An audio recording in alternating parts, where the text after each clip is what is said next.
So these are some of the top lessons I learned from training sales and marketing teams in 2023. Now, in 2023, I got the chance to train over 100 different companies of all sizes. Some of them were small startups getting started today. Others were startups just beginning to take off, and others were mid-sized companies. And these are some of the lessons I got out of training each of these different categories of customers.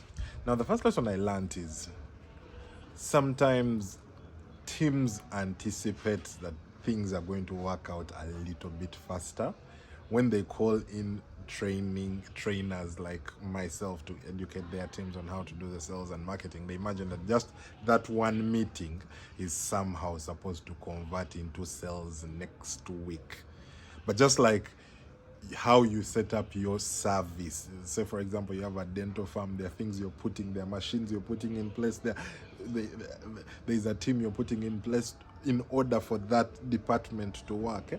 It's the same process that you go through inside the sales process, whereby even after talking to someone like myself, you still need to set up the systems you need in order to begin growing.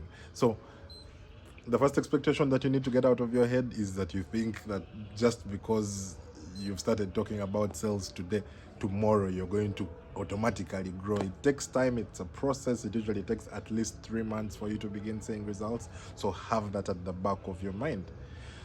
So the second thing, which I noticed predominantly from the smaller organizations, many of them tend to have a lot of psych when you're talking to them, but they struggle to implement. It's like they have a serious implementation problem.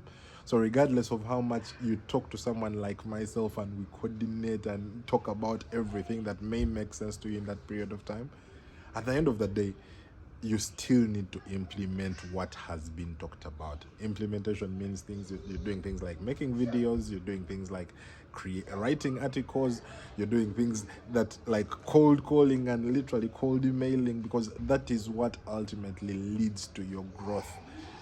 Forget about the talking. The talking is just the talk. The actual growth comes from you implementing what needs to be done, not from talking about what you're doing. Sometimes people get satisfaction from that, but those are the same people that end up staying poor simply because they're not doing anything. They're not putting in place the sticks that need to attract the business to them, just as an analogy.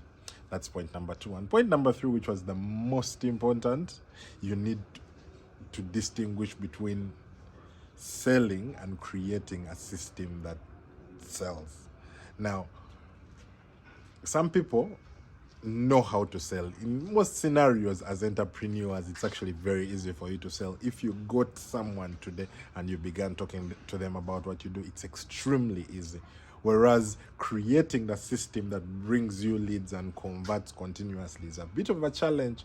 So even before you dive deeper into sales, first thing you need to understand is what is the difference between that. What is the difference between me selling and the difference between the system that creates continuous sales for me?